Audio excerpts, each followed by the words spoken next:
Good evening, baseball fans. It is a Tuesday. I think it's a Tuesday. I'm not sure. Uh, yeah, Tuesday, January 2nd.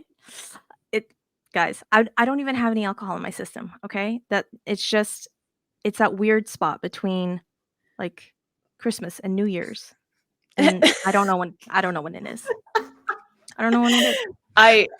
We are past New Year's officially, but I completely feel you. It Well, but it's still like the feels new like, year, and yeah, my girls haven't gone back to school yet. yeah. Okay, so it's still a whole thing. Anyways, it's Tuesday. It's been confirmed, and guess what, guys? Very special episode. If you're on the YouTubes, you will see Kelsey and Tom. If you are on the audio side, you're like, I don't know what you're talking about. There's only Suzy's voice, so that's Kelsey over there. Ha ha ha! Hello. Look, I pointed the correct way.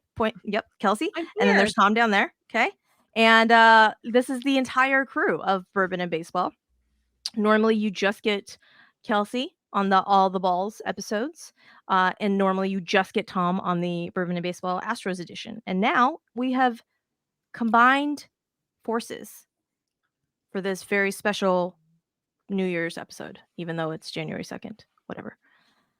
And we're going to talk about all the balls, all the teams, and we're going to kick it off with our 40-man find. Kelsey. Yeah. Do you want to give the warning? Do we give the warning every Oh, time? thank you. Thank you. Yeah. Yeah, we do give the warning every time because I could see myself not getting worked up about my 40-man fine, particularly in this way, but by things we're going to talk about later, I might get a little worked up. So always see, this is why I keep you around, Kels. Thank you. If this is your first time on the podcast, this is a rated R podcast, not for the adult content, like not in that way, but like the four-letter words that will rain down eventually. And the inappropriate adult humor, because that is also who I am as a person. And apparently, because of my inappropriate adult humor, according to Tom, that requires me to have like half naked people on my timeline. Tom's like, I Listen, don't. Why? I Why am get I them getting thrown too. in I get this? them too. That's all I'm saying. It happens to everybody. Yeah. So if four-letter words are not your jam, that's okay. But if tiny children are around, or people who don't enjoy the cussing, this is probably not the episode slash show for you. That's no. Very rarely will there be a non-cussing show. Very rarely. But yeah. So we're gonna jump into the four-man find, yeah, and we did that. this is why Tom's here. It's Yeah. Tom's favorite segment. He's been Mhm. living for it week to week. Yeah, And he's on edge. He yeah. can't. He's dying to know who and what the 40-man find is. Although we did have well, I say we. I had a different name for this initially, right, Kels? And I was Mhm. like, oh, that's going to take it into a whole other realm of things that we don't want to do. So originally, the 40-man find is a segment where we basically find anyone on the 40-man roster that's interesting. May not be a starter, maybe a starter. But it's basically anybody on the 40-man, hence the name 40-man find. But when we were coming up with these names, we're all about the alliteration on here. And so it's like, oh, like what goes together? And immediately my brain went to Diamond Daddies. I was like, that's not it. Nope. Mm-mm, mm-mm, it's a whole other thing that Yeah, we she can't do texted that. me, she's like, "I'm thinking something like Diamond Daddies, but, like, not that." Yeah, but like better, like way better. Yeah. And Kelsey's like, oh, thank God. Okay. Yeah. So Kelsey came up with a 40-man find, and I was like, oh, yes, that's much better. Thank you. Thank you. Yes. So you're telling me y'all didn't want to get up here and go, my diamond daddy of the day is y'all didn't want to do that? Again, that's a whole other show. That's the content that you have to pay for. That's that content. We don't have any of that over here. Okay, Weird. that's behind the paywall. I So know paywall. we are notorious here for, only following baseball for guys in baseball pants, but we actually like to talk about some other things here on the 40-man find that are a little more nuanced than just the daddies on the diamond. Yeah, yeah. But yeah, so these 40-man finds are guys who we just find interesting. Um may maybe a cool guy to hang out with, whatnot. So we did this from worst to best records, starting, way back when. And we are now on, and we split this up so that I will learn all of the national leagues, and Kelsey will learn all about the American League. So this week's teams are the Angels, the Los Angeles Angels of Anaheim. That doesn't really work. And I always say it wrong, so good job. I was like, I don't even think that that's right. Is that the right order? I don't know. Anyways, Oh. former team of Shohei. That's really what it should be called. And the New York Mets. So Kelsey, why don't you kick it off with who your choice was for the former team of Shohei? Yes, the team formerly known as Shohei Ohtani's. I'm going to tell you about another starting pitcher for the Angels, and that is Reed Detmers, who was born on July 8th, 1999. So he is just a ripe 24 years old at the moment. He grew up in Nokomis, Illinois, which is just south of Springfield. It's about 100 miles directly south of where I grew up, actually, in Washington, Illinois. And the population of Nokomis, even now, is like just over 2,000 people. So super tiny town, pretty much right in the middle of the state in Illinois. But Reed's father, Chris, was actually a pitcher who spent several seasons in the St. Louis Cardinals minor league system. So he was actually playing with the AAA Memphis Redbirds when Reed was born.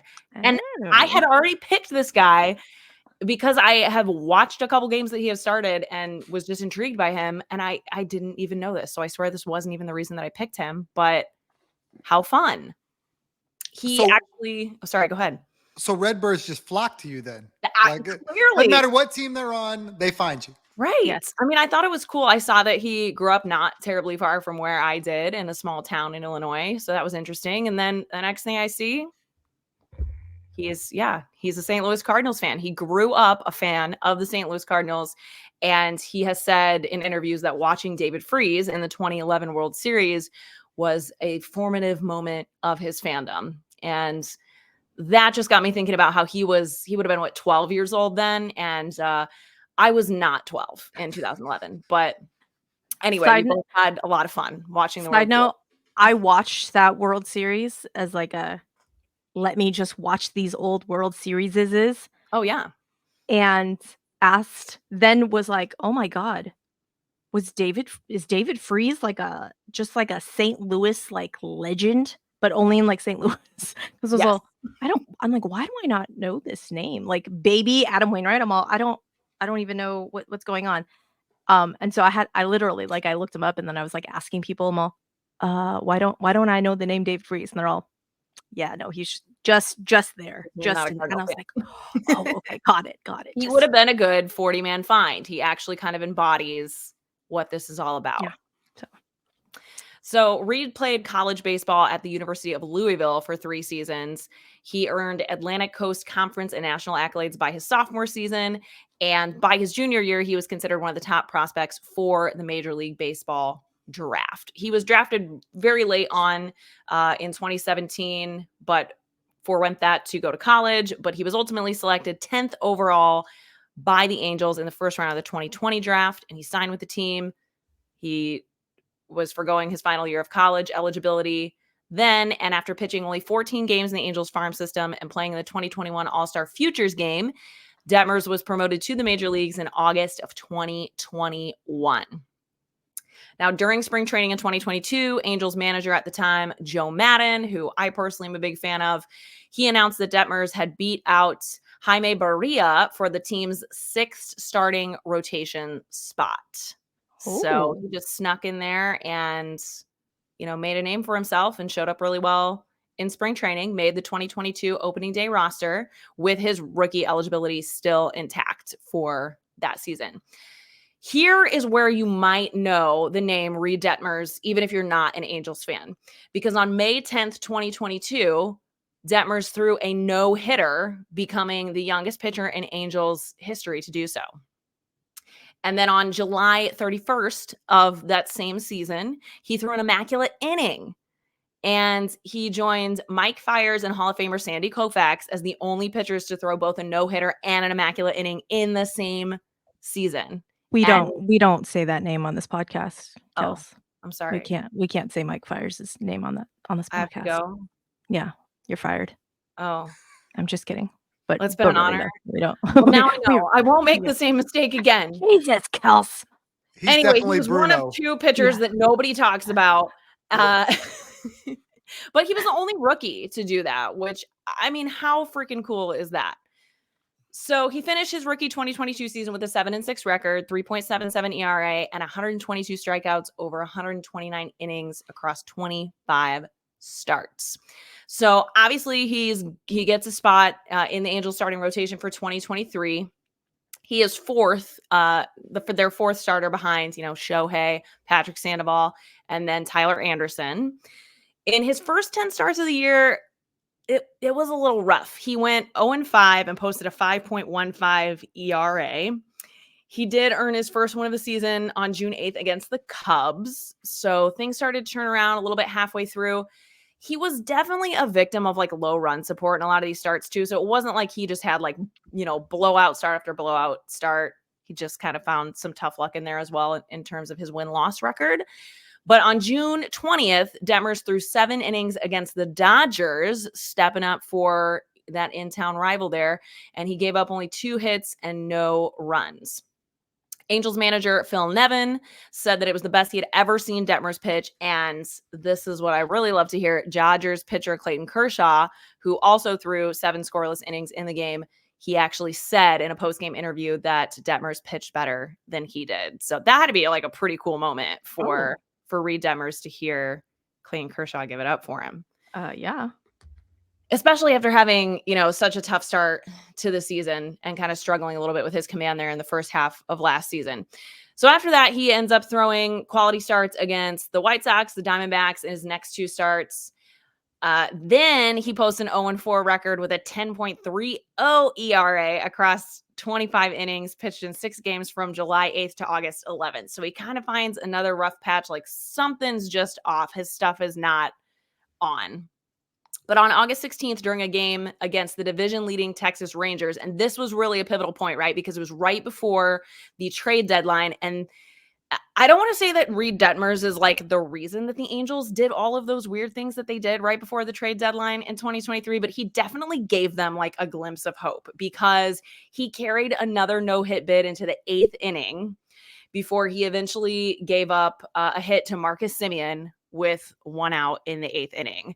So had another incredible outing there. He ended up leaving the game then with 7 1/3 innings pitched, 1 hit, no runs, and he did get the win.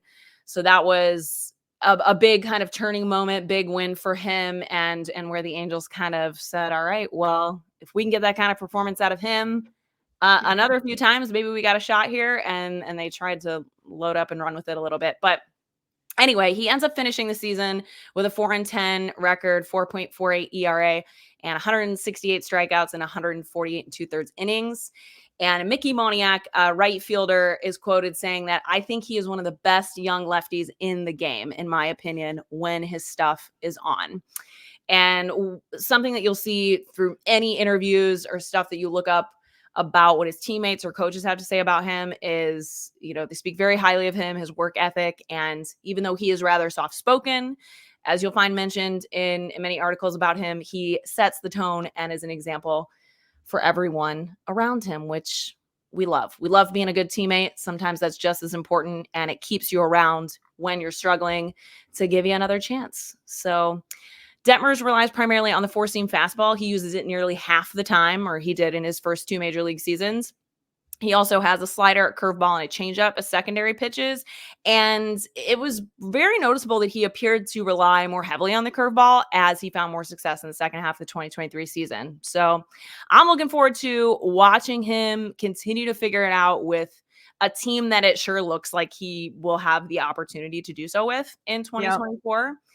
And we also want to give a big personal congrats to Reed on his engagement. He just got engaged on December 11th. So go follow him on Instagram for the inevitable epic wedding photos to come next offseason. He is at Reed Detmers on the IG. Right. That's my guy. That's my find. All of them are on IG, but not really on Twitter. And I'm like, why? Yeah. You should be on Twitter too. Jesus. Anyways.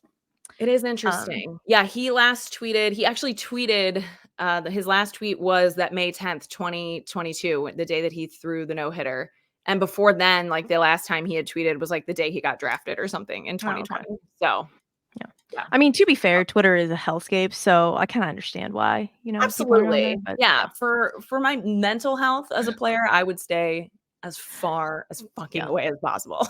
Yeah. I mean, I get it, guys. I get it. Fine, whatever. So my guy is DJ Stewart of the Mets, obviously. I I didn't realize when we were like doing these rankings, I didn't realize that the Mets ended up with a worse record than the Pirates.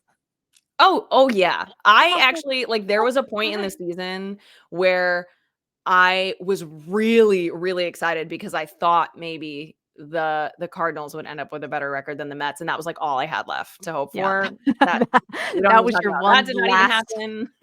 But yeah, yeah, Yeah. that really puts it in perspective. They're a worse record than the The Pirates. Pirates.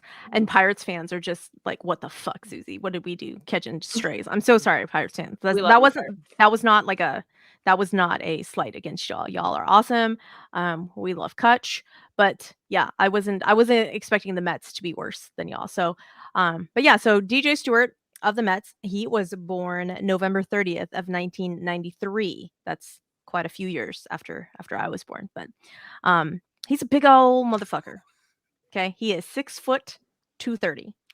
I feel like he could play some sort of football position. If I were familiar with football positions, I could tell you what football position. I don't know though. Tom, what is a 6 foot 230 motherfucker Tight do? end. Tight end. Okay, I don't know what tight ends do. They are on the end. They Sure. block and catch things. Mm-hmm. Yeah, I've been told that multiple times. So many times, people have told me what a tight We'll keep end you does. around, Tom, so you can tell us Yeah. again. But no, I'm here for you. Yeah. But yeah, when I say he's an outfielder, he does not look like your typical outfielder. Like he is a big ass motherfucker. Not gonna lie, I get him and Daniel Vogelbach kind of confused in my head sometimes. So they are. He's not as quite as big as Daniel Vogelbach, but he's up there. So his full name actually though is Demetrius Jerome Stewart. And I was like, Demetrius Jerome. I love that. I can just imagine his mom getting mad at him and just calling him by like his full name and just Demetrius Jerome Stewart, you get back here right now. So I feel like it's a fun name to scream. Anyhow, he was originally drafted in 2012 by the Yankees. But he said, JK, I don't actually like you Yankees, so I'm gonna go to college. He didn't actually say that, but I don't know. But might he have. was, that was just me talking. He was drafted in the 28th round by the Yankees, and so he was like, JK, I would like to go to college. So he went to college at Florida State University. So he was a Seminole, played baseball for the Seminoles there in 2014. He was suspended 4 games for a bench clearing brawl with the Florida Gators. I don't assume he was 6 foot and 230 in college. He may have been. I don't know. But that's a big motherfucker that you get into a brawl with. So, I was gonna YouTube and see if I can find that brawl. I'm sure because everything's on YouTube now. But Oh I yeah. lost track of that and totally forgot. So at some point in time, I will Google and see if that's on YouTube at some point. So in 2015, he was actually drafted by the Orioles, and he decided to go then because he was drafted as the 25th pick in the first round. I was like, oh, look at you, DJ Stewart. All right. He got a signing bonus of almost $2.1 million in 2015. And then in 2018, made his major league debut against the Oakland Athletics, September 11th in 2018. After that, he was. I'm going to turn my page of notes here.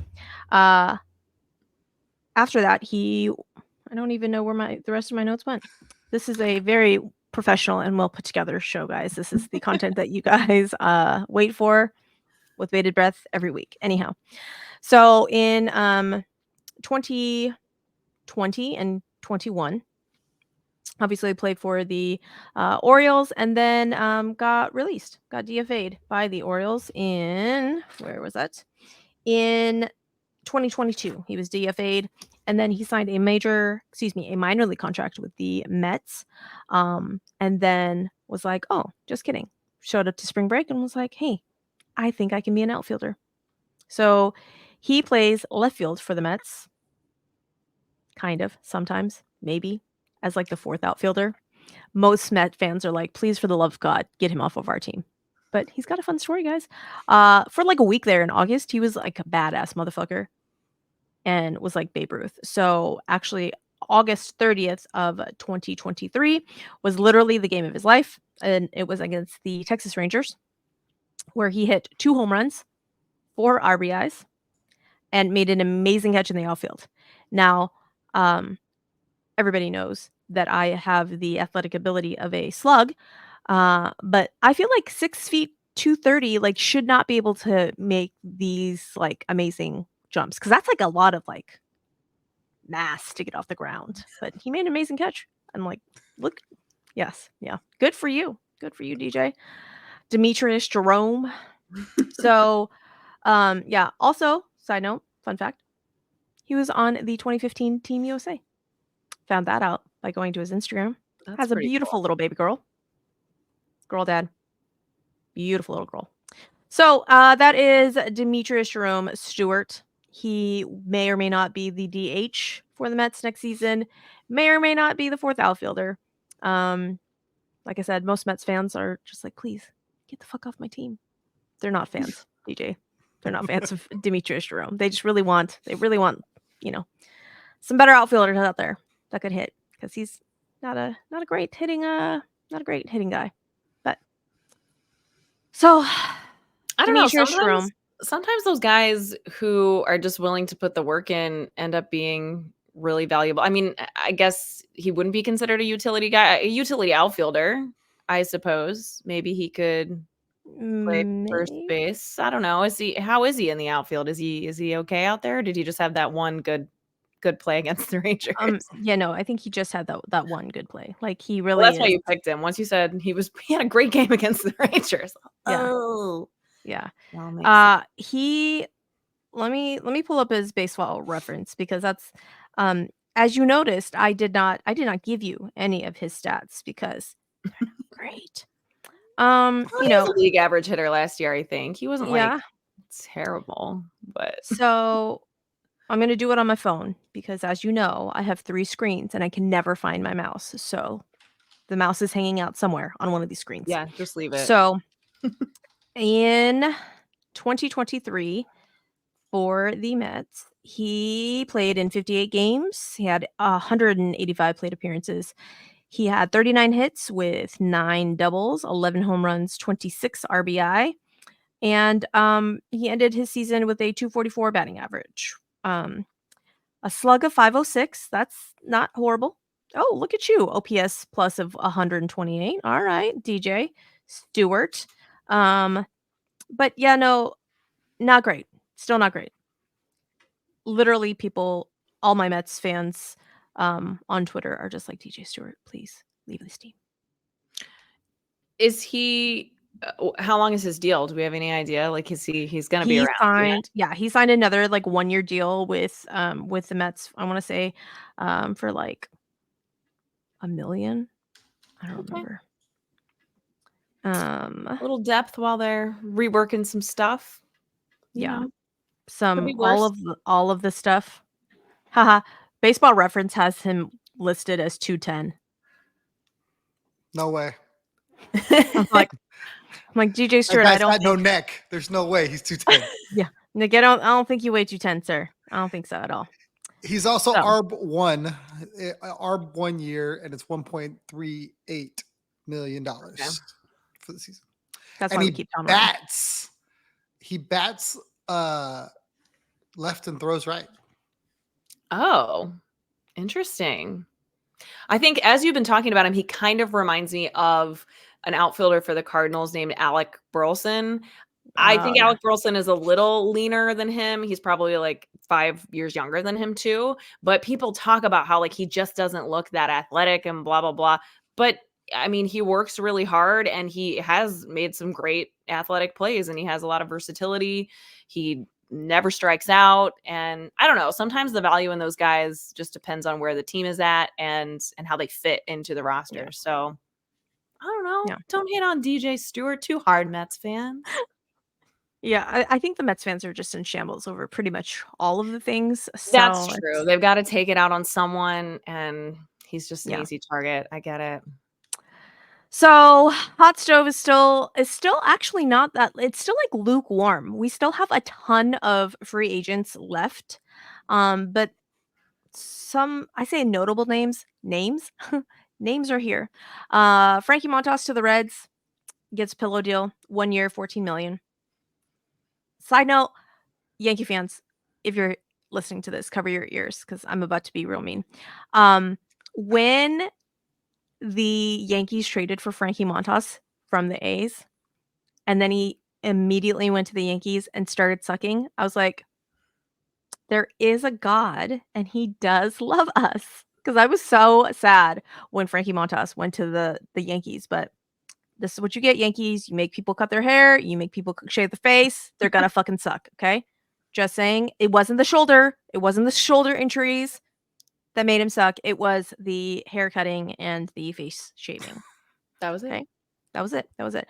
But yeah, so he wasn't able to play in 22.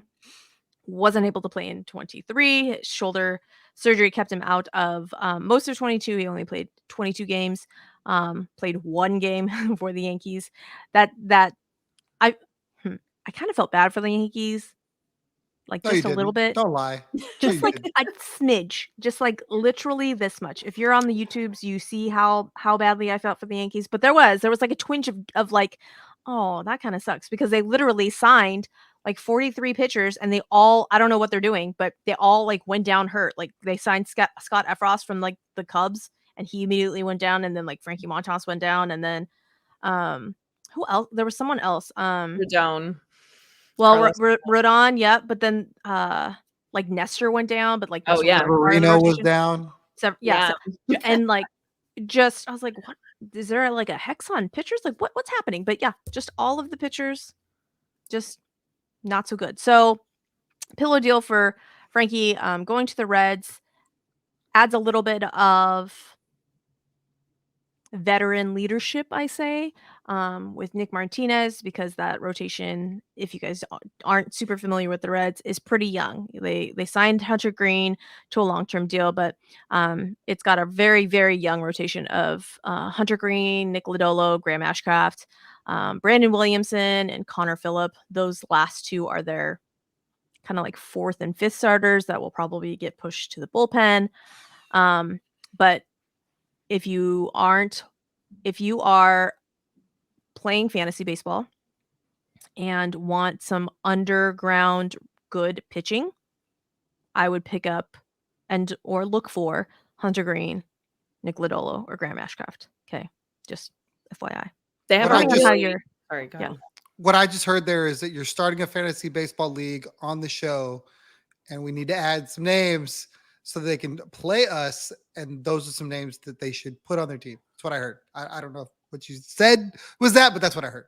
That's not what I said, but that's no. I think the people on YouTube heard it too. I'm just saying. I think they heard it That's not a thing. too. I do actually have a fantasy football. Good God, fantasy Ooh, baseball. Me too.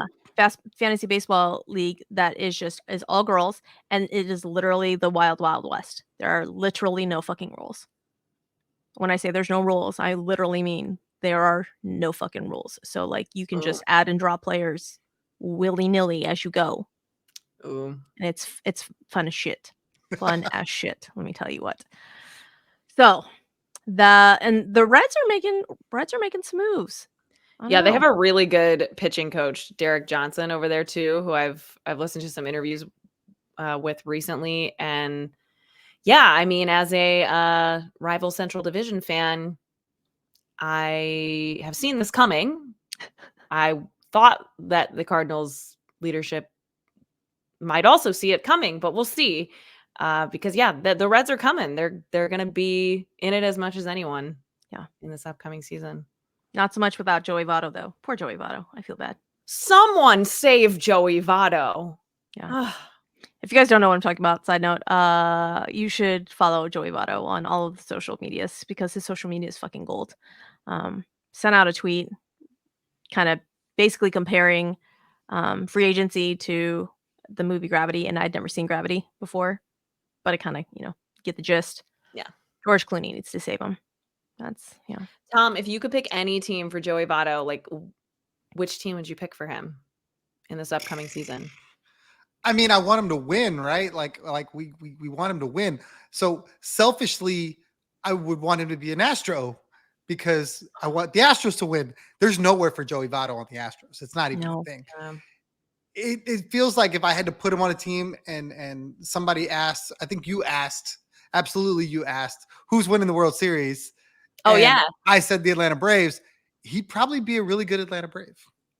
He probably would. I won't put anybody on the Dodgers. I don't wish that for anybody because I truly believe with all of my heart that the Dodgers are going to find a way to fuck this up.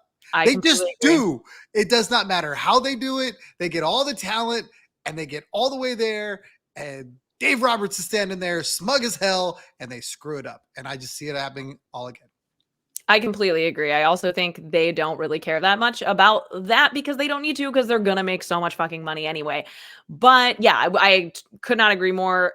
Joey Votto, stay as far away from the Dodgers as you can. I honestly like the Diamondbacks might need an extra left-handed bat in there. Just for veteran. They're really young, just for fun. But you know who I was thinking? The baby backs. So I was thinking, I was like, what team needs like veteran leadership? And it's the team that we're going to talk about next. And it's the fucking White Sox. Oh, that's real. So what team needs like a clubhouse makeover that needs some veteran leadership? You're telling me Martin Maldonado doesn't fix everything for them the minute he walks in the door? Listen, a tandem of Martin Maldonado and Joey Votto would get that fucking clubhouse tip-top shape. Tip-top shape. That's all I'm saying. Okay. And I was looking at the White Sox like actual like depth to see I'm like, I don't even know who is their DH. Eloy Jimenez is their DH. So you can't tell me that Joey Votto on like a 1-year deal just for like veteran leadership. Joey Votto to the White Sox. Book it. Let's go. So I already gave it away. If you listen to the Astros episode of Bourbon and Baseball, you will already know that Martin Maldonado got signed to a 1-year deal for $4 million. And that just tells me that Eric Fetty is going to win the Cy Young next year because apparently Martin Maldonado is just like the best catcher in the entire world. So if you did not done with pitching now, they don't have to worry about that anymore because they signed their $4 million catcher. Done. Yeah. Mm-hmm. So, Maldi is signed for $4 million, and there's a vesting option for another $4 million in 25 if he, I think I heard if he hits a certain innings limit. I don't know what that innings limit is because I was trying to look for it, couldn't find it. So, if I come across that at some point in time, I will let you guys know. So they also signed a relief pitcher from the Padres, Tim Hill. 1 year, $1.8 million. Nothing really to report on Tim Hill. I mean, he was like I think he spent the last 4 seasons with the Padres. Slinging lefty. And they signed Chris Flexen. Also, if you think, oh, Chris Flexen, where do I know that name? He was part of the Mariners rotation for a hot minute until the Mariners DFA'd him. And traded him along with Trevor Gott to the Mets in July of last season. Mm-hmm. Yep. But then the Mets said, JK, we only really got you so that we could get Trevor Gott. So bye. And they released him immediately. So he went and signed a minor league contract with the Rockies. And unfortunately, struggling pitcher plus Rockies is not a great mixture. It's not. I think he ended this season with like a ERA of like north of 6. So But the White Sox said, hey, guess what? We will give you $1 million, almost $2 million. I think he signed for 1.75 with an additional $1 million in incentives. And he is going to fill the kind of that like fifth starter long relief role. We shall see. We shall see. I don't know. White Sox, maybe you sign Joey Votto and clean up the clubhouse. Just saying. At least people will pay. People will pay to come to games to see Joey Votto. So if nothing that's true. else, and in Chicago, like people will come from all over. That is true. Let's Ooh, do Joey Votto in their City Connect Southsider? uniform. Hell yeah! Yes! Oh, With the high okay. If socks? Joey Votto, if Joey Votto goes to the White Sox, I will get a Southside Votto jersey. Oh my God, yes. Painted here. Done and done. Oh my God, that would be delightful. Two things. One, shout out to Maldy's agent to get him $4 million because there's no way you would have told me he was signing for $4 million. And I saw Chris Flexen pitch in Sugarland last year for the minors for the Colorado Rockies team when Yordan was coming back on his rehab. He dealt, he won, he pitched really well. So I don't know if he's got any of that left in him, but I did get to see him pitch in person and he was really good. Yeah. So, I mean, he does. He has some stuff. Hopefully, like I said, the pillow deal will get him back on track. Well, pair him with Maldy. He's gonna figure it out. Do all the homework. Exactly. He's gonna be the new Justin Verlander. There you Watch out. go.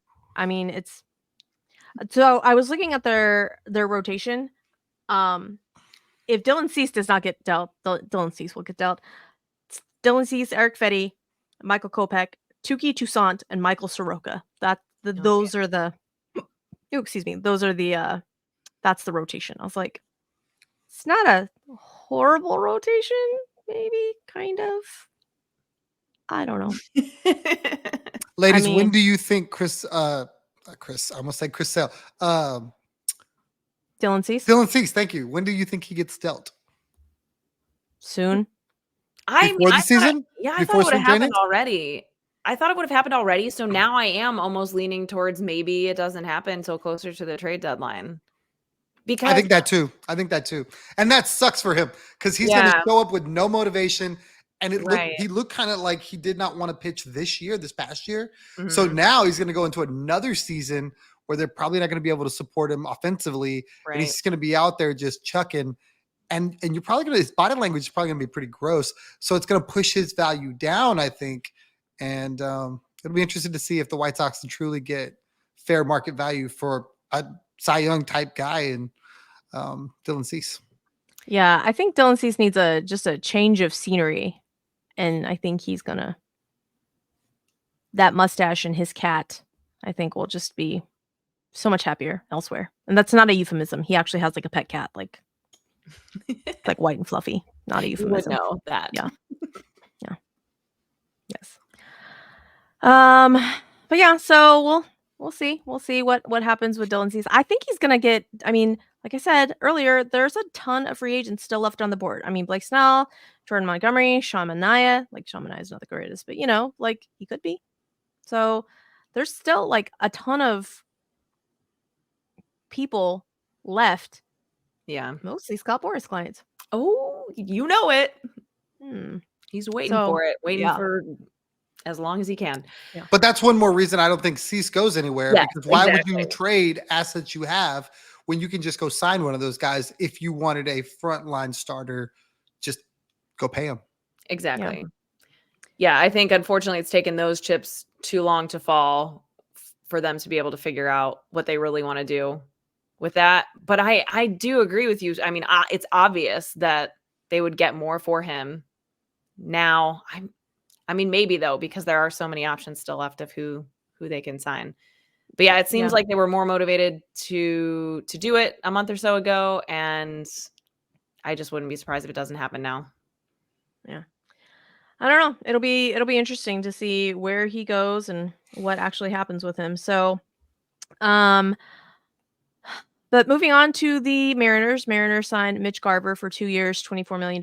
This is the guy that I technically wanted for the Astros, whatever. But Victor Caratini switched here. Okay, that's fine too. But Mitch Garver, they signed him as a DH / backup catcher. I guess Mariners people were not aware that Mitch Garver was the DH for the Rangers like most of the season. I don't know if it was just like dumb Mariners fans. Not saying all Mariners fans are dumb. I mean, most of you are, but whatever.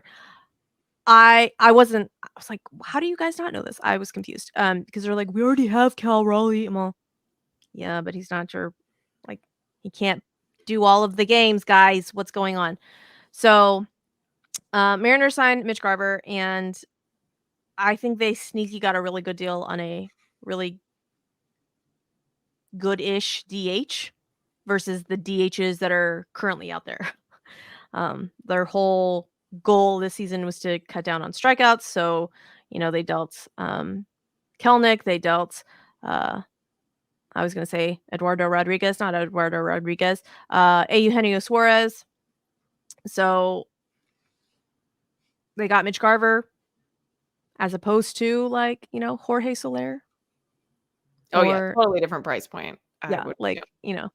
So I think sneakily they got a really good I want to say deal on Mitch Garver, but odds are like you will not see Mitch Garver behind the plate very often. Maybe like 20-ish games.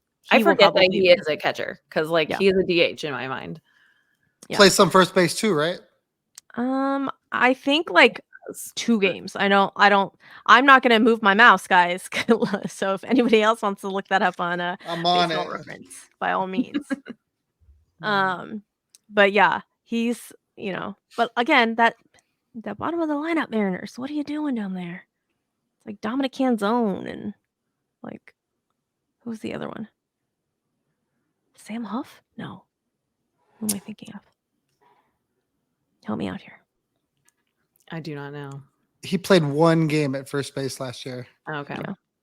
No. So he will mainly be probably like the DH, like I said. Who's the backup catcher? Because Mitch Garver's like the backup catcher. Oh. Sebi Zavala? Is he still? Yeah. Yeah, he's still with the Mariners. Oh, is he? I think so. Let's see. So much movement. It says Blake Hunt. Does that sound right? I don't know who that is. So maybe. I don't either, but he's on their 40. Okay. So it's Sebi Zavala. So yeah, who knows? Oh well. So so maybe that's why the Mariners fans it only on MLB's depth chart, it only has Cal Raleigh and Mitch Garver. Oh, all right. Interesting. There you go. Interesting. All right. So Fangraphs 40 man says Cal Raleigh, Sebi Zavala, and Mitch Garver. So I don't Cade Marlowe. That's who I was thinking of. Cade Marlowe, Dominic Canzone. Yeah, your corners are not great, guys. Not great. Not great at all. But, we shall see. Maybe the outstanding starting pitching rotation will save you again. I don't know. I'm trying to remember the headline of the Mariners. I think it was the Mariners owner, or maybe it was their GM about, he said something like really shitty to the fans. I can't remember what it was. Our goal is to win 54% of the season. Was that? It must have been in that same press conference, but there was something really specific where he was like, I don't know, you should be happy that we're not trying too hard or something. I don't know, but it was really off base. Not something that, again, you can think it. It's absolutely part of the process of running your business, whatever, but maybe don't say it. Yeah, it was something about like how they ran the numbers or something like that. And like, in order to be like the most profitable, something like that, like it was like you're trying to win 54% of your games or 54% of the season. And I'm all, and that's so what the fans are worried about, how profitable you're gonna be. I'm like right above 500, like that doesn't sound great. And it was like right after they had broken the like the playoff drought, and they were like, hi, like we just went up against the Astros. Now might be the time. Yeah. And and front office said, JK, not going to do that. We're going to try and win 54% of the games. Yeah. I mean, the writing's on the wall so Yeah. far there. So, but yeah, so we'll see what happens with the Mariners. Lucas Giolito to the Red Sox. Funny because Lucas Giolito was not on the Mariners, but was on like 43 other teams last season. Also started for the White Sox, and then got traded to the Angels, and then the Guardians, and then was there one more, or was that it? I think that was it, right? That was White it. Sox to the Angels to the Guardians. The Guardians. Yeah. Yeah. I think that was it. So Lucas Giolito gets 2 years worth $38.5 million. I was like, I'm sorry, what now? But hopefully, I think maybe they're seeing that Cy Young would like vote getter in, like 2021 is still in there. Hopefully, he was going through a divorce last season, so maybe that had something to do with it. I don't know. I don't know. I mean, he's definitely had a certain level of consistency. It's not been like super exciting necessarily the last couple of years, but he gives you innings. I get it. Yeah. He gives you very innings. durable. Very durable. And for a something just buzzed on my desk, and it was not my phone, and I don't know what it was. Anyhow, for a Red Sox rotation that literally did not know who was going to pitch on some days, he will take the ball every fifth day. He'll be there. Yeah. Yep. May give up 43 home runs, but between like him and Lance Lynn, it was like who can give up the most home runs. I'm surprised. Not gonna lie, Kels. Not gonna lie. I thought maybe the Cardinals were gonna get. I did too. Giolito. Yeah, but in their opinion, he would be the overpay for similar enough results to, a Lance Lynn or a Kyle Gibson. So here we are. Yeah. So the it does have opt-outs. So if for some reason Lucas Giolito shoves the first year with the Red Sox, he can opt out. He can say, JK, I figured out my shit. Give me my money. Thank you very much. And he will get $18 million with a $1 million buyout. I was like, all right, Lucas Giolito. Before the next thing went down, though, because I was like, oh, all right, well, like Lucas Giolito and like Chris Sale together, like not horrible. And then Alex Anthopoulos' trade board was like, JK, not gonna do that. So I really do think that Alex Anthopoulos has one of those murder boards in his This solidified every theory you have for me. Yeah. See, I'm telling you. You guys know what I'm talking about when I say the murder boards. It's literally like the big like whiteboards with like all the random pictures and then like the strings going every which way. You guys know what I'm talking about. Alex Anthopoulos has one of those like somewhere, anywhere. I don't know where. Maybe it's hanging out on Alex Anthopoulos Island. But yeah. So the Red Sox traded Chris Sale to the Braves. And I was like, what? Okay. Red Sox trade Chris Sale to the Braves, and in return, they get Vaughn Grissom. Now, if you guys aren't familiar with Vaughn Grissom, he was in line for the starting shortstop job. My kitten is messing with my microphone, and she is about to knock me in the face. Anyhow, Vaughn Grissom was in line for the starting shortstop job last season, and there was like a big whole piece that like the MLB did on him, and they shot video of like him doing infield drills with Ron Washington. And then right before the season started, they're like, Orlando Arcia, our starting shortstop. We're like, I'm sorry, wait, what happened? What happened to Vaughn Grissom? And they're like, JK, Vaughn Grissom is going to be in our AAA system, and just sat in AAA and played pretty well. So now he's going to the Red Sox and will be their second baseman. Yeah. I think from what I dug into, he's not a major league shortstop, but and that might be why the Braves ultimately didn't have the yeah, the Braves did not have a fit for him, whereas, Trevor Story is going to fit right back in. I keep forgetting Trevor Story is on the Red Sox. They're somewhere. Yeah. So, yeah, I think that could be great, a great fit for them. And like culture-wise, I mean, he seems like a really great young guy and a good teammate.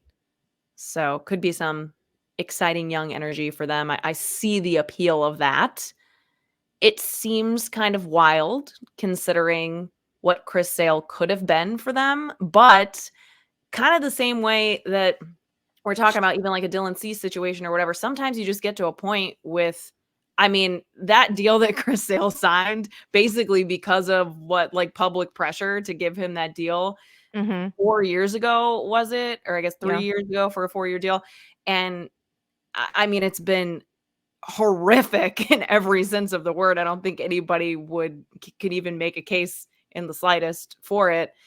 And in terms of like vibes, which, I love to go off of here, Chris Sale and Vaughn Grissom are like total opposite vibes. So if I'm the Red Sox, I'm like, you know what?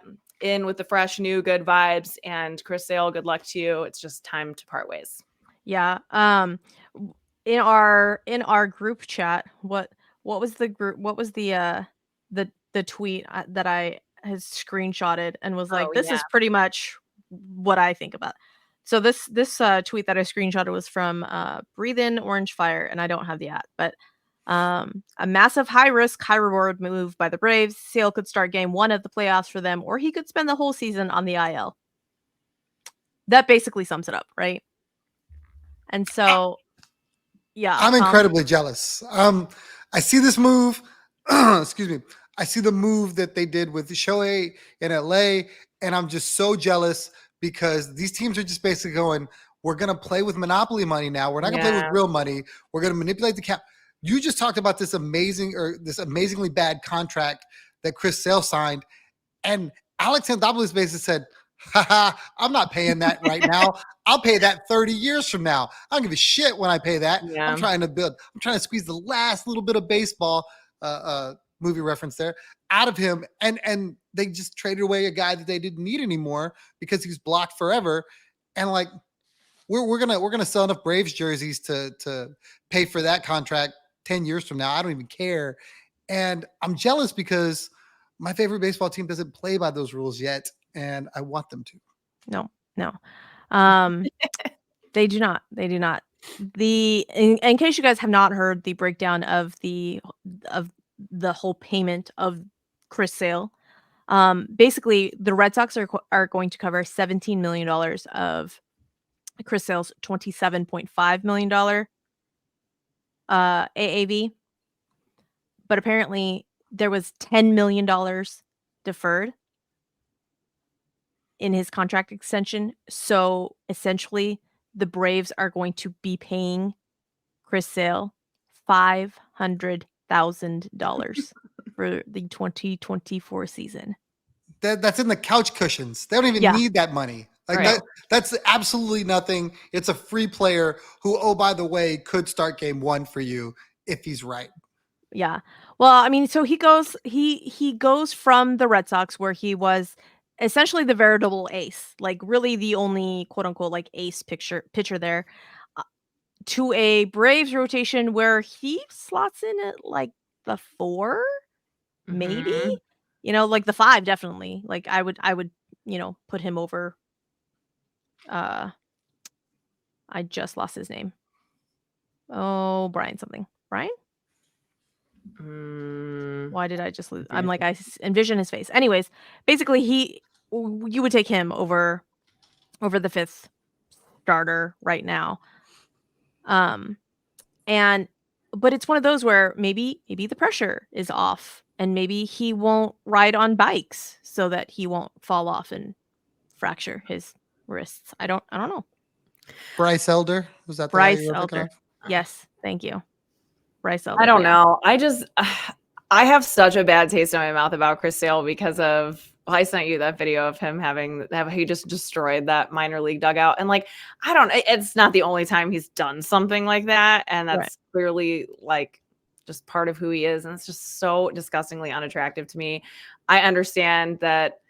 I don't know. I have having worked in the entertainment industry as an actor, there's a lot of times where you see, similarly to athletes, where certain actors who have certain skill sets get to act a certain way and get away with it, when, other people, if they did the same thing, there's no way they would ever work again. And that's like the correlation that I make with this kind of stuff. And I get it. They make people a ridiculous amount of money. They have such an elite skill set that we're lucky to consume as fans. But because of that, like, I don't want Chris Sale anywhere near my team specifically. But I could not agree with you more, Tom, that it's fucking brilliant.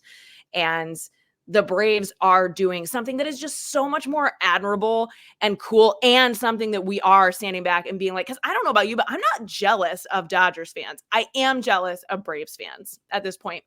And if you put those rosters head to head right now, like, I know the Dodgers might not be done, but hell, if the Braves are done, like, I still think the Braves are better than the Dodgers every day of the week, and certainly through 162. So yeah, I definitely think they have the better manager. So yeah, They're literally their one weakness, if they have one, is their rotation, and they're trying every way possible to fix it. And I mean, they're loaded everywhere else. Credit to their mad scientists for getting everybody under contract too.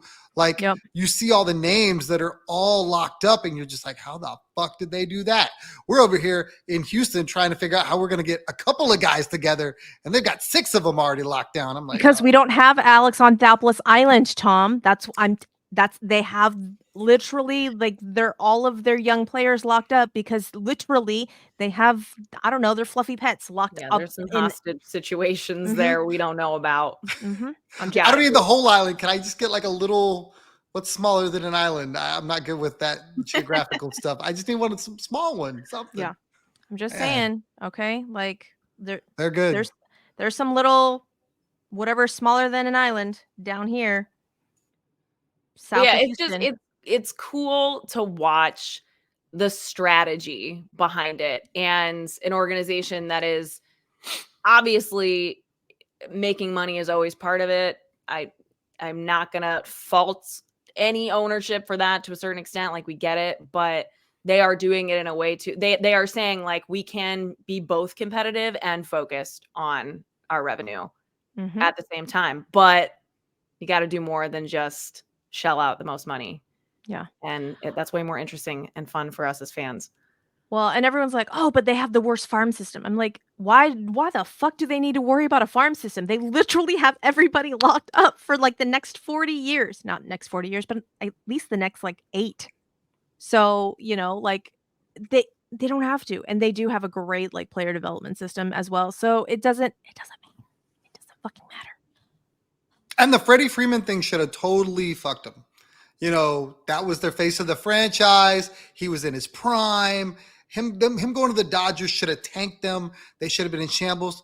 Oh no, we're just gonna go grab an Atlanta, hometown kid, Matt Olson, and plug him in there, and he's just gonna pick up right where Freddie left off, and maybe even a little bit better. And then just gonna put better pieces around him with all the money we didn't spend on Freddie Freeman.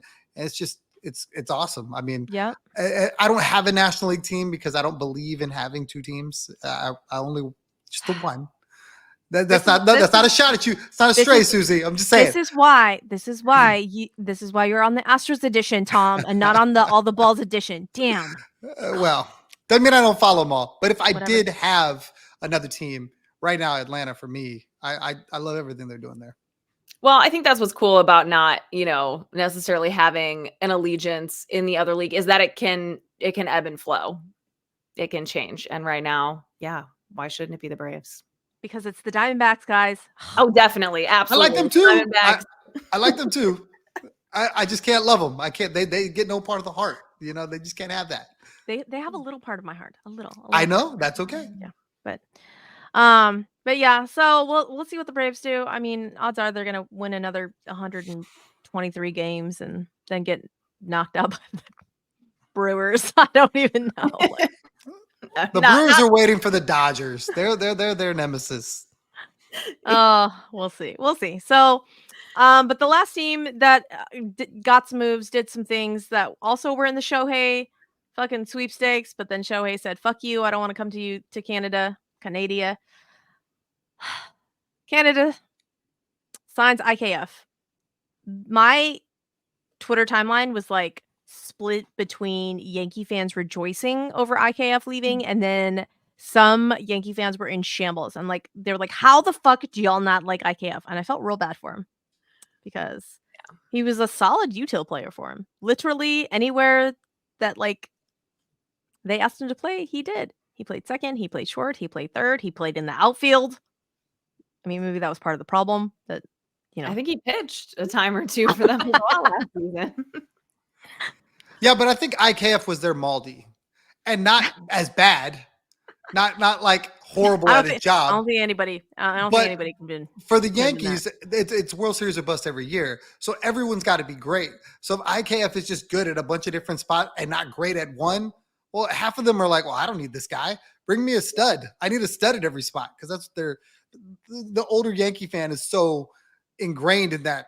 I got Murderers Row. I got A-Rod, Jeter, and you name it. You know, the days of them having a couple of guys that are really, really bad, they don't know what to do with it. Yeah. Right. Yeah. Well, IKF for 2 years will be a Blue Jay. He gets $15 million for them. But I'm still confused on like where exactly he's going to play for the Blue Jays. And I don't even think the Blue Jays really know either. Probably not. Which is weird to me because like you kind of had IKF in Whit Merrifield and lesser so in like Santiago Espinal, but I think they're like done with Santiago Espinal. They're like, go away. We don't want you anymore. But yeah, so Blue Jays, I think Blue Jay fans are also in shambles because they're like, what the fuck? What are we doing? Not getting Shohei? Well, they got all this money that nobody wants. Everybody's using the Blue Jays as like, hey, we could go to the stalking horse. Yeah, we could go to Toronto. You better pay me. Yeah. And yeah. I don't know. They're not. They're the Giants of the North. Yeah. I don't think Blue Jays fans are having a good time. If you're a Blue Jay fan and you're having a good time, please let me know and like I would love to talk to you and see. But they have their center field locked up again because Kevin Kiermaier was waiting for Shohei Ohtani to sign.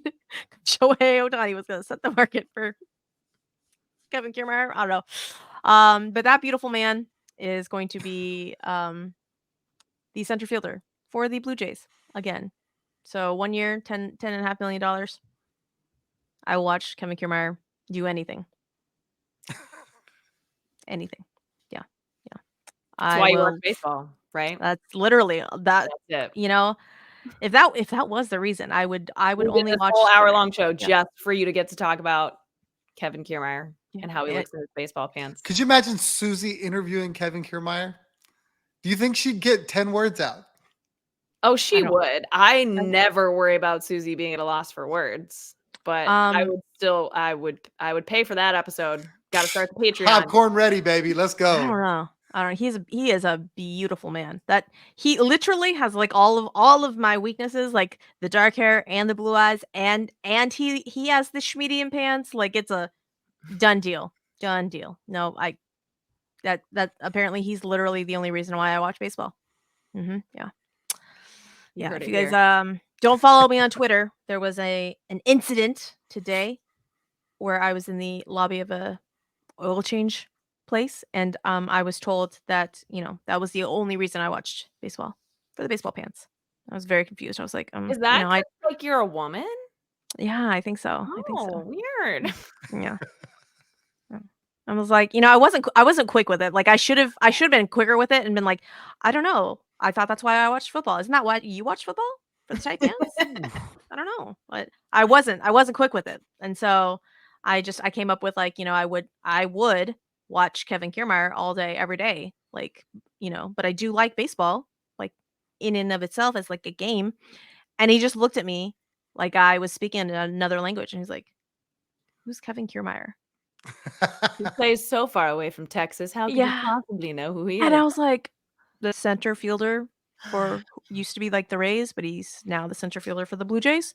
And he just looked at me again as if I was speaking a different language. And I was like, okay. And then mercifully, my car was ready. And I was like, hey. And then I just like left. But On a and I tweeted, positive note, I gotta believe once you hit him with Kiermaier, he's like, "Hey, get her car, let's go."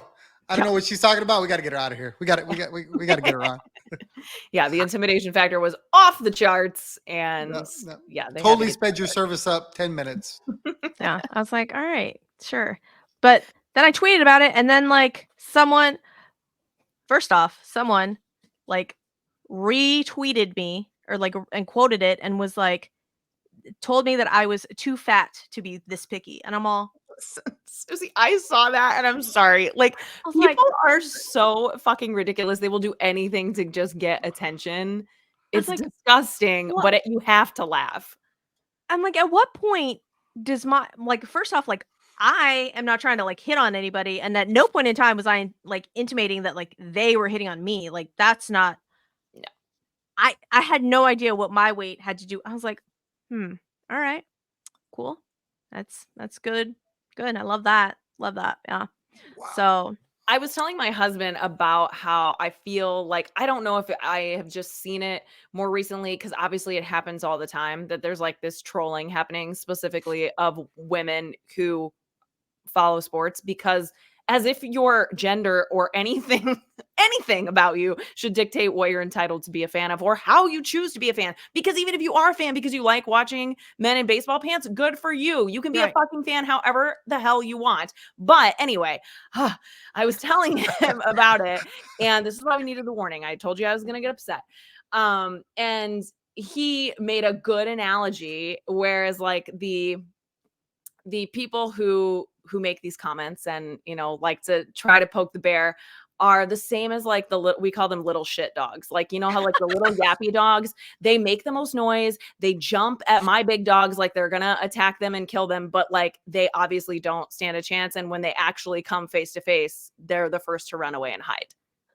That is these people. right. Yeah. Obviously. But it's gross and it's annoying, and it's why Twitter is a hellscape. That's I'm telling you, it's Twitter is so much fun. And I was like, I don't what is happening? What is happening right now? You know, and granted, like a lot of people were like, no, this is like absolutely not, like that was ridiculous and blah blah blah. And again, I'm 41 years old, y'all. Like, first off, I am married, and I'm like, no, thank you. I don't at no point in time did I get into watching baseball or talking about baseball to like try and find guys to talk. I'm like, I'm sure that there are people that do that, but I'm like, no, that's not me at all. I don't want to do that. No, thank you. Nor do you Mm-hmm. need to justify that to anyone. No. And that's why like I wanted to comment on that and like share it and be like, this is human trash behavior. Like, everyone go get this man. But I don't even want to acknowledge it, because that's exactly why they do it. Right. So that's always my like the kind of, you know, issue, the turmoil that I have within myself with things like that is like, at some point you just have to ignore it, because honestly, that's probably the best thing or the worst thing we can do, you know, for them. Well, and I'm like, you know, I'm again, I'm like confident enough in myself, and I'm like, okay, first off, I don't need anyone else's like validation, because like I know I'm fucking awesome. Thank you very much. So it's not like I'm trying to go out there and like get compliments or what the fuck ever. But I'm all, what now? Y'all are fucking ridiculous. Like I can't with people. It just bothers us that I think that it's a thing in general. It's not that you personally are going to cry yourself to sleep over it tonight, but think about, how fortunate you are that you are like mature, mentally, emotionally stable enough that you have, you know, people in your life that recognize how smart and witty and great you are. But if you're a 14-year-old girl and you saw something like that, and that is happening to them, you know, like you don't know who you're taking shots at and how it's affecting them. And that's why it bothers me at the end of the day, is I'm like, just, get out of here. We're here to have fun and talk about baseball. I know. I'm like, guys, like, and I'm sorry, ladies, like as the male.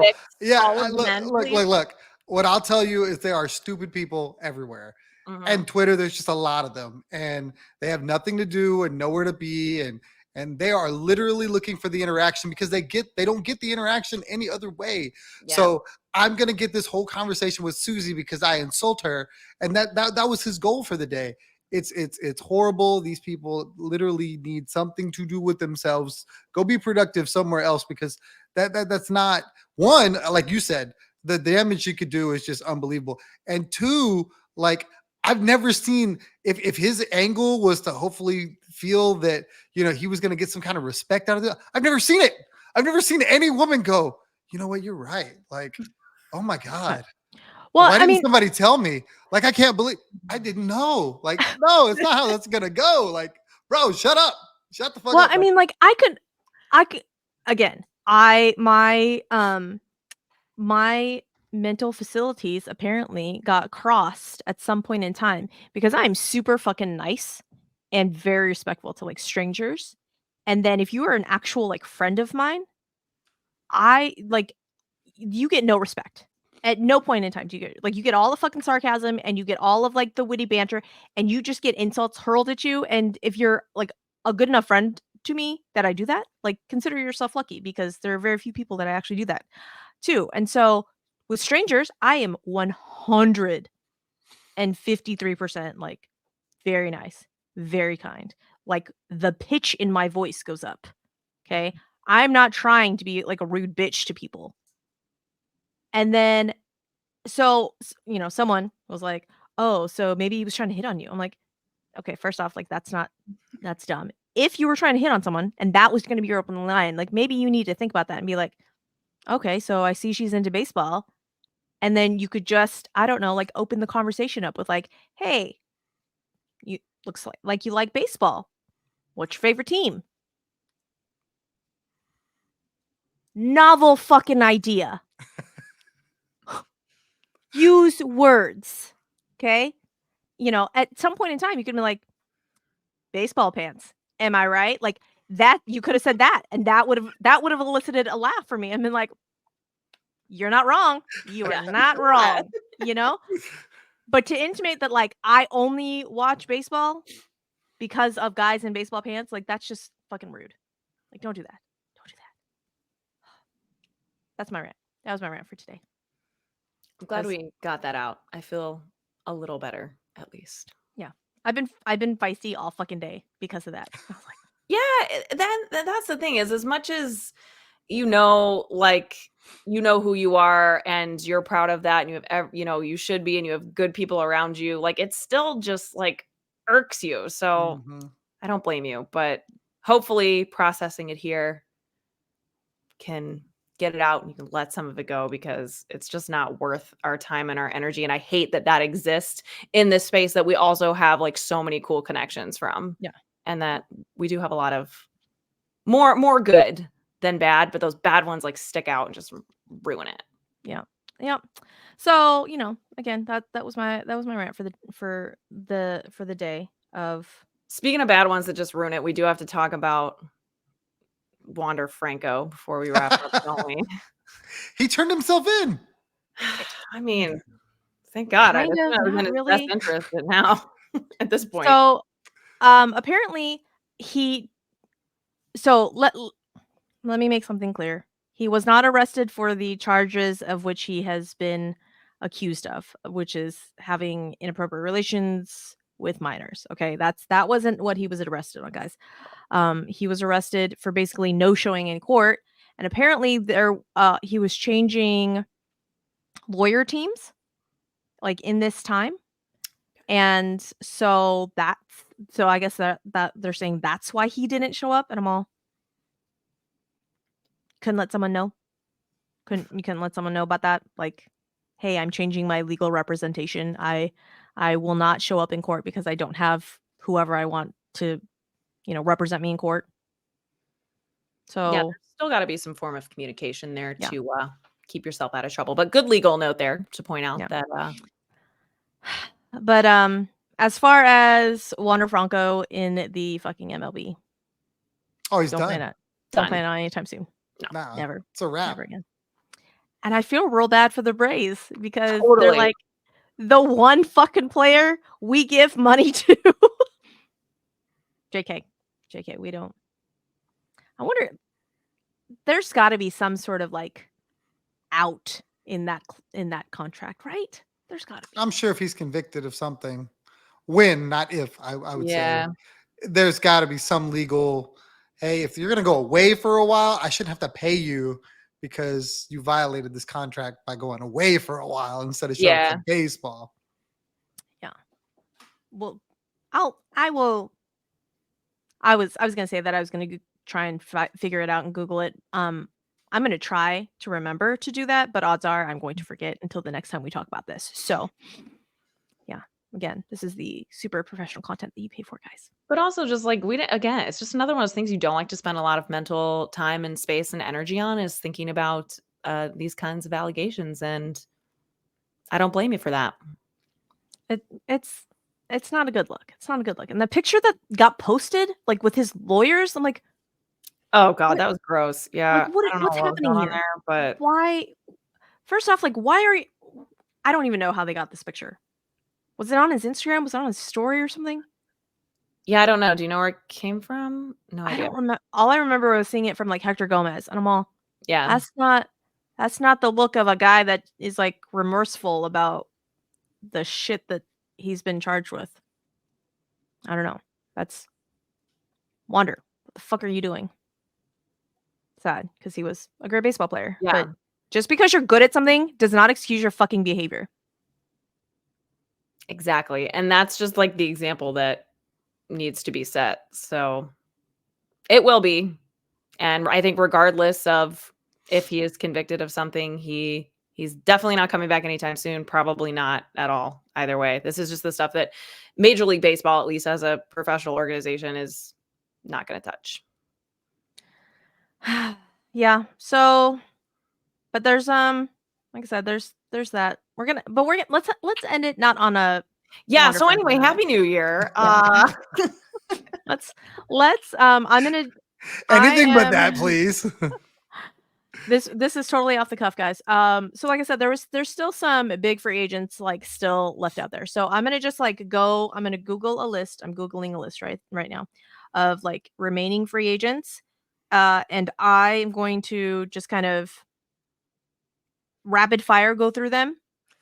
And I want you to name the team and if you'd really like, how much money they're going to get. Like, give me like a contract length. Ooh. If you don't want to, that's totally fine. Because I'm all, I don't know, like 43 years and $2. Okay, I have no idea on money. So if you want to give me like a ballpark contract, by all means. If not, just give me what team they will end up with. So remaining MLB free agents. I'm like, there's a shit ton, but we're gonna do like the most notable notes. We'll start off Blake Snell. Where do you think he's gonna go?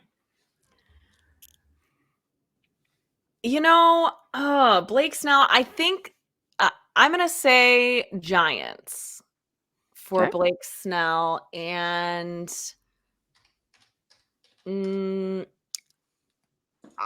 I think he will get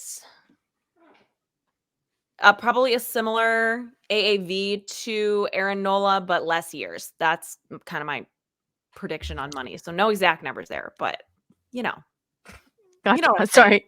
My tiny baby kitten tried to jump onto my lap and she did not make it. And just dug all of the claws into my leg. My So just pound cat is snoring right next to me, so I hope you can't hear that. I cannot. Just be glad that you did not get a scream out of me. That was good self-control there. Yeah. This is the offender. If you're on the YouTubes, you see the offender. If not, go to the YouTubes. Anyhow, Tom, where do you think Blake Snell will end up? Let's see. I like the Giants angle. I think they've got the money. I mean, nobody wanted it, and they could give him more than anyone else. So if he ends up with the Giants, I think it would be for more money because they'd have to overpay. Mm. This is gonna pain me to say this, but I think he's gonna end up like a Yankee. And I think and it's gonna be gross. And he's probably gonna look really gross shaved because that's a face. Right? Think about that. If you thought Verdugo was bad, Oh, Verdugo this, is bad. this is gonna be way worse than Verdugo. And maybe that's why I want him in New York. Let me say 7 years for 160 because I think it'd be less than Nola because he's going to New York. Okay. Jordan Montgomery.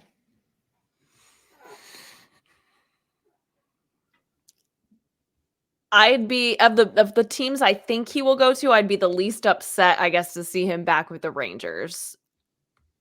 I think it's probably more likely that he could even go to like the Cubs or something, which would just make me really sad. But I hope for him, because I think he deserves it, I hope he gets at least 7 years and over 20 million AAV easy. Like I really hope he does. I hope he gets as close to Nola as even Blake Snell.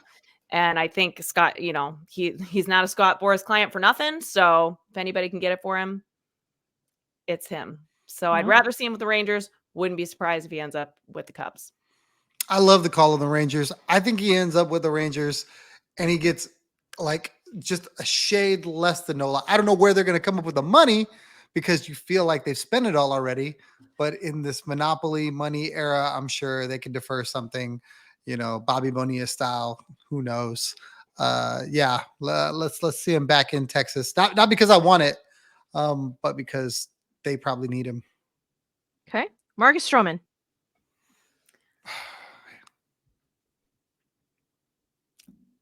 I said before that I like Stroman with the Giants, and I still like him there as an organizational fit, but I also think he makes a lot of sense for the Angels right now, who I think, I don't know, or even the Red Sox, who like need to make some attempt at another starting rotation guy, another like solid guy in their rotation, if they're going to be even more competitive than they were, say, last season, like either of those teams, the Angels or the Red Sox.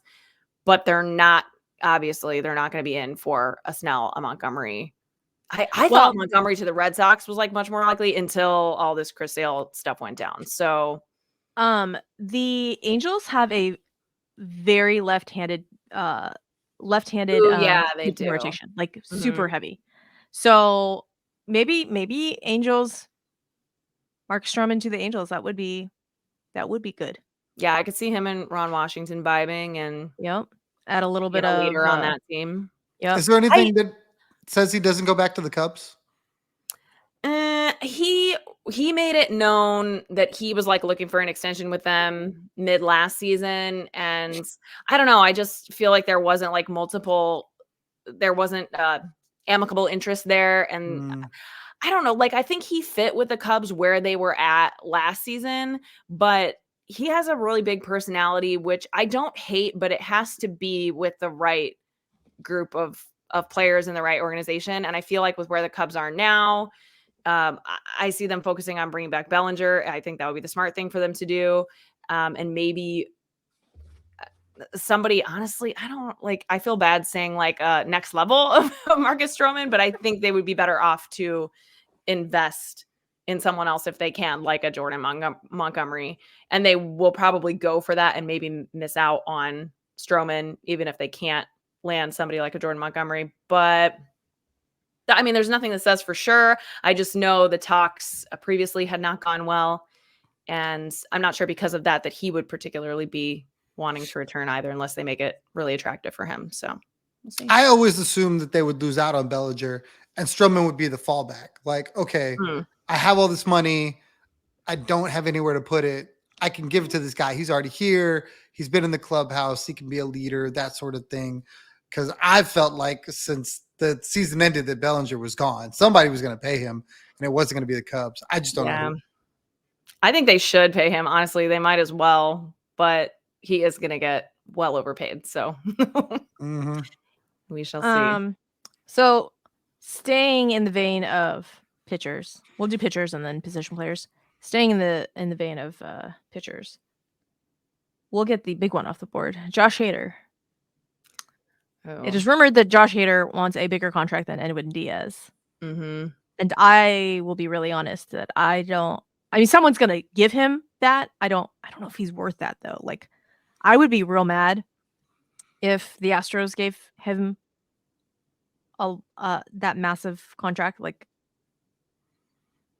with the things that I'd heard from about the Padres rotation and like how he basically was like, I'm not willing to do 2 innings or, like 5 outs. I'm all, sir, what?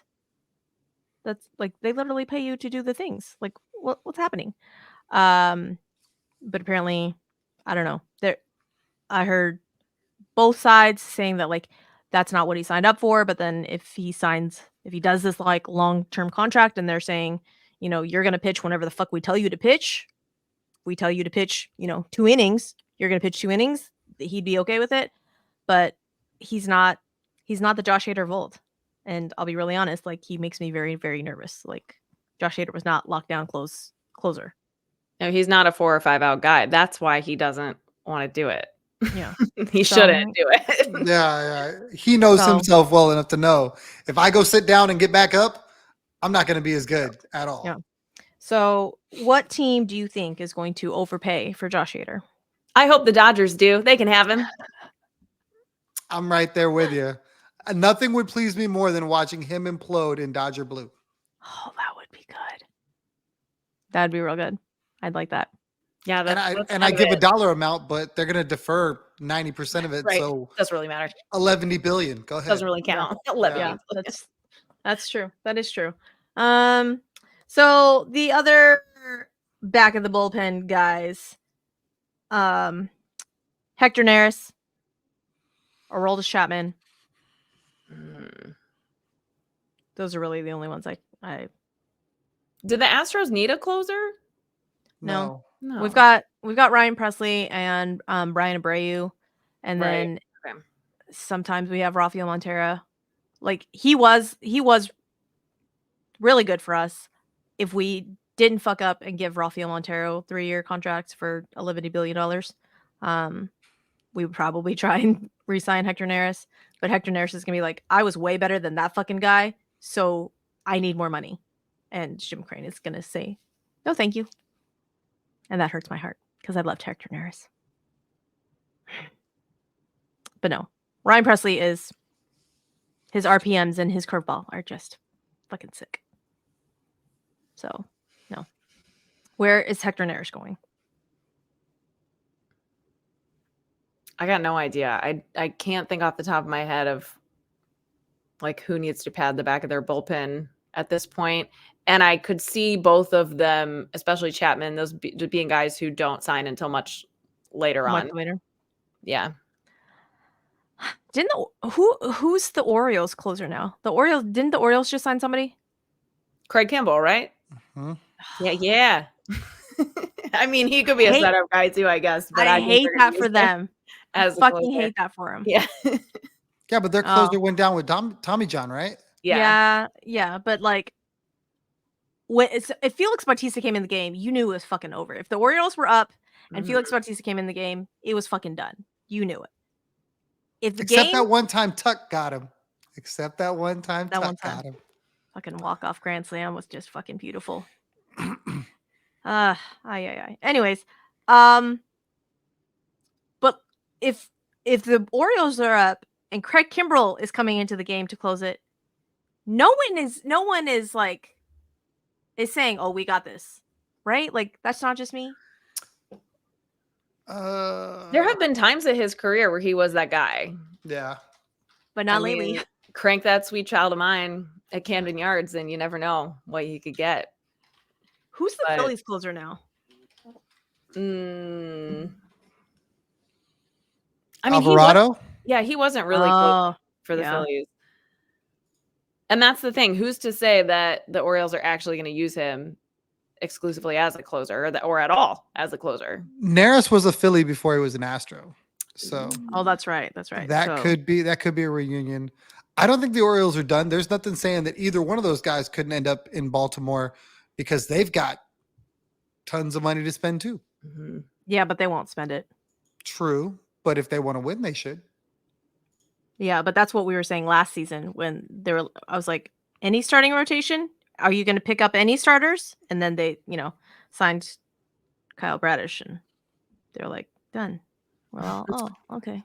Yenier Cano is the other big name in their bullpen. Oh, okay. Yeah, he was their setup guy. Mm-hmm. So maybe, I don't know, maybe Craig Kimbrell will be the setup guy and Yenier Cano will be pushed into that closer role. But I want to say the few times that they tried having Yenier like close, if they weren't up by a bunch, it was nobody was thrilled. Let me just say that. Like all of their orifices were clenched. Let's just put it that way. Okay. So I mean, really and truly, I just hope Aroldis Chapman never pitches ever again, but whatever. He's probably a Ranger, right? You feel like they got to bring him back. I don't think so. Who's in their bullpen if they don't? Well, I honestly don't think they have the money to. I mean, they signed Kirby Yates. As of right now, I think they're looking at Jose Leclerc to close it out. I think Jose Leclerc is going to be their closer, and then Kirby Yates will probably be their setup guy. I think. So, I don't know. But like I said, the Rangers lost their fucking TV deal, so we don't know where the fuck they're getting money. Don't know. Okay, so Kelsey, you said Cody Bellinger. You think Cody Bellinger's going back to the Cubs? I think if he doesn't, the Cubs fans are gonna blow up my neighborhood. So I hope, or maybe the whole city. But I mean, I think if they can do it, they should do it. I think it's worth it for them. I think I don't know. I mean, he's a Scott Boras client too, and he's going to get offers. So I don't think there's any sort of a like, thanks for taking a chance on me last year discount, right? Just because he's not in a position to have to play that game. But yeah, I think they should make it happen if they can, and if they don't, I don't know where else is he gonna go? I'm like, who needs a center fielder? Like that's what I was trying to figure out. Before I was like, now my Yeah, brain. he's been playing a lot of first base Mhm. lately too, which he did well with. I don't think know, I mean, anybody's paying for the defender. I think they're paying for the bat. totally. Yeah. But is the bat going to show up again? That's my only worry. Because at no point in time did I think that the Cubs were going to fix Cody Bellinger. I was like, if the Dodgers couldn't fix Cody Bellinger, what the fuck are the Cubs going to do? But I don't know. Now that Jason Kanzler is over there, like he's just going to fucking fix everybody. So Jason Kanzler was our assistant hitting coach here in Houston, and the Cubs have now hired him as their player development guy. They announced like their whole coaching staff today. That was right? recent, like yesterday. Yeah, Yesterday or something like today. that. Yeah, they got Ryan Flaherty from the Padres as well, has come on over to the Cubs. So they stacked that coaching staff. What else are they going to do? They signed my guy Craig Counsell. Then that's all they did. Then they were like, just kidding. That's it. We're not going to sign any fucking players. Just all of the. I think they're really holding out to try to get Bellinger, and then if that falls through, we could see them do a myriad of other things. But I have to think that that's kind of the holdup for them. And Cubs fans are going absolutely insane over it, which I get. But I'm like, that's the holdup. It's got to be. Interesting. Who is going to sign Matt Chapman? Is he going back to the Blue Jays? Mm. I think so. I mean, because as of right now, they've got Kevin Biggio playing third base. Like at no point in time do Blue Jays fans want to see Kevin Biggio at third base. They're like, no, thank you. They literally struck out on everyone else. Matt's Yeah. already been in the building. Why not just give him all the money? I mean, it seems simple. I could also see him going with the Cubs, especially if the Blue Jays are willing to pay Bellinger more than the Cubs are, and then Matt Chapman could Yeah, but slot. isn't Vladdy first base? What are they going to do? Just make him DH? No, Yeah, are you saying for the Cubs? No, For the- Bellinger with the Blue Oh, Jays. Bellinger to the Blue Jays. Because they signed a center fielder. That's They true. got They've got $10 million Kiermaier. Mm-hmm. So he would Yeah. have to play first. So Vladdy would have to be strictly DH, which maybe that's a plan. But it just seems like they like the flexibility of being able to play, which I mean, I guess you could flip them back and forth, but Yeah.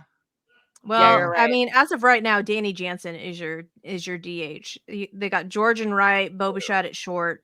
And wasn't Cody Bellinger was like the DH Silver Slugger, right, for the National League this past year? Which I was kind of caught off guard by. I didn't realize that he DH'd that much. Yeah. Maybe he didn't. I don't really know what the regulations around that were. Yeah, I don't know. That's just I think that's the other team that definitely has the money to pay him and the willingness to pay him, considering what they're trying to make up for here. Yeah. My cat is causing a ruckus over here. Cats always show up on Bourbon and Baseball. Right. both of them, right?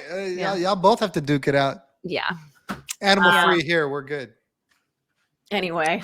So yeah, so I don't know where Matty C is going to end up. I think the Blue Jays are gonna have to repay him, but I don't know. I'm sure the Giants could be another team, right?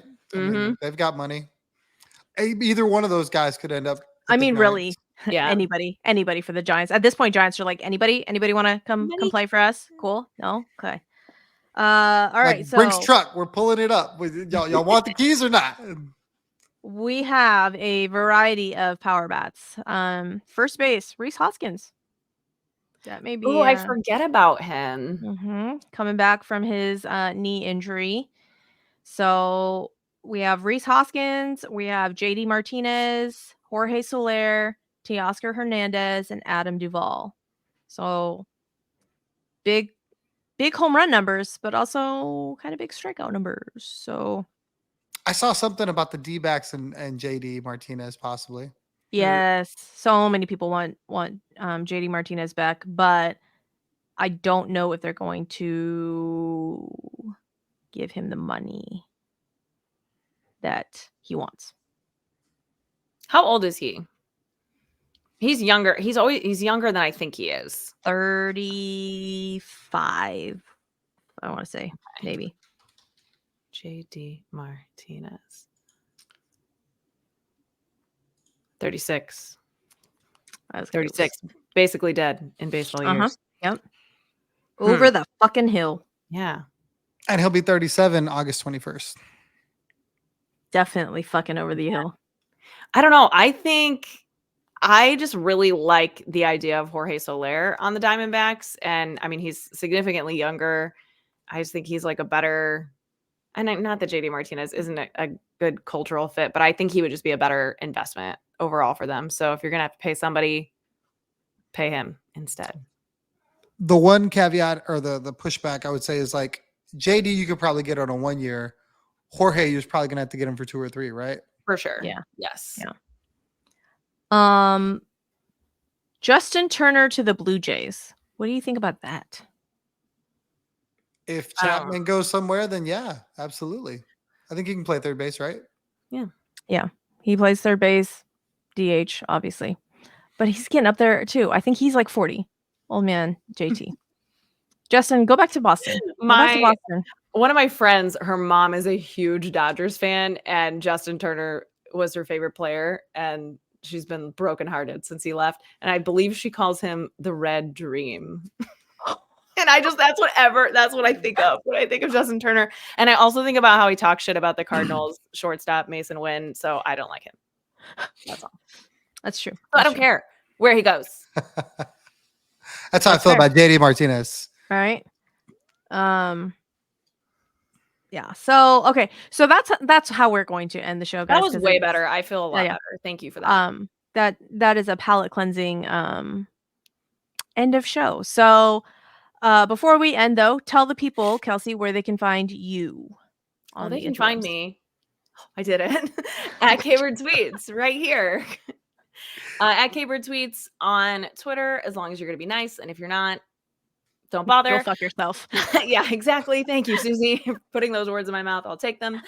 I'm on Instagram at peace.love.baseball, and that is the name of my weekly show that comes out on Tuesdays that you'll find if you find me on Twitter. But otherwise, I'll see you here next week too.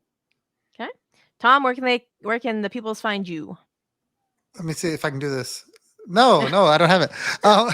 You almost did, almost. You pointed to your name. Well, it's just my name. I didn't actually put the little thing in there.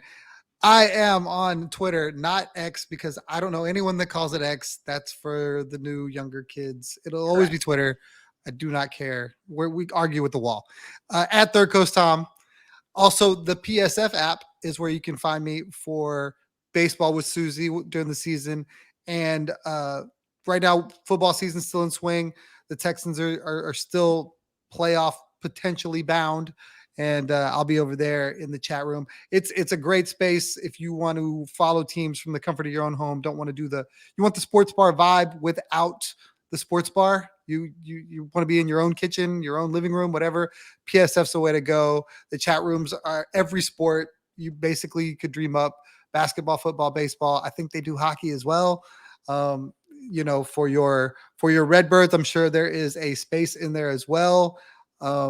Just come check it out. It's a lot of fun. Myself, Suzy, we are media casters in there, and it's a good time. I promise. I won't do the football though. I'm working on it. It's slow. Did you see that? Slow. Did you see that tweet, Tom? Did you see that tweet? No, I did not. Which one? So I was watching college football last night. I noticed. I was like, I'm gonna have to mute no football on my timeline. Please. I was watching the UT versus the Washington Huskies. Yes, I was watching it too. Yeah. I was watching that, and I had tweeted that I said this Penix fellow just may be good at the foosball, okay? Because he this fucking just on a fucking line. I'm all I was mad, and someone said Texas weakness all year was their secondary. Played soft coverage all year, so this isn't a bit surprising. And I'm a Texas fan saying it. Bad matchup. And I tweeted back and I was like, sir, what the actual fuck words did you just say? Like, put it in baseball terms so that I can understand. Funny story. I did see that tweet this morning, and that is one of the guys from PSF app. So he's normally in the Astros room. He's normally in the Texas room. Well, so I recognize his name from the Astros room, but I was all, you said words. I don't have a fucking clue what that meant. And so then he said, think of the Yankees in 2017 against McCullers. Fastball hitting team, and he attacks them with nothing but curveballs, and team keeps swinging without plan, swinging and missing. And I was all, oh, okay. It was a great, very spot on. Perfect. Very nice. Yeah. But I'm like, nope, you're gonna have to put it in baseball terms. So anytime that Tom references anything, he has to put it in baseball terms. I love that. I'm all, hey, she speaks that language. It totally makes sense when we go there. Yeah. So if you don't know about the foosball, guys, like Tom's willing to help anybody and like put it in baseball terms for you. So with that, we're gonna end the show. Please give us a 5-star rating. I would really appreciate that. We all would appreciate that. Give us a written review. That would be also very nice. If you give us less than like a 5-star review or a 5-star rating, please give us a review so that we know why the fuck you're saying the things that you're saying. Okay. Or else I'm going to get feisty again. Please. I beg of you. Japan listeners, I don't know where you're coming from. I literally don't know where you're coming from, how you're finding the fucking show, but keep on listening to the podcast because you guys keep getting us charting on the top 200 and 250 top baseball podcast in Japan. I haven't even talked about how much I love Lars Newbar that much either. I know, like, we need some more Newbar content to keep our Japan listeners. We do. I will not tell you what I think of every time they do the pepper grinder, though. I can't. Like, legitimately. Save that for next time, Suzy. We got to keep people coming Yeah, back. Leave them wanting more. Yeah, right. Like, So no, I'm not gonna do it. Japan is definitely our podcast will shoot up the ranks once that happens. Once I tell you guys that. Anyways, with that, I'm gonna end the show. Maybe I'm gonna end the show. Is my mouse? There's my mouse over there. So I'm gonna end the show. Again, thank you guys so much for hanging out with us. Sorry that we went long, but we can end it on the bad stuff. We couldn't. So with that, I'm gonna hit and record. Yay, baseball! Hooray! And record.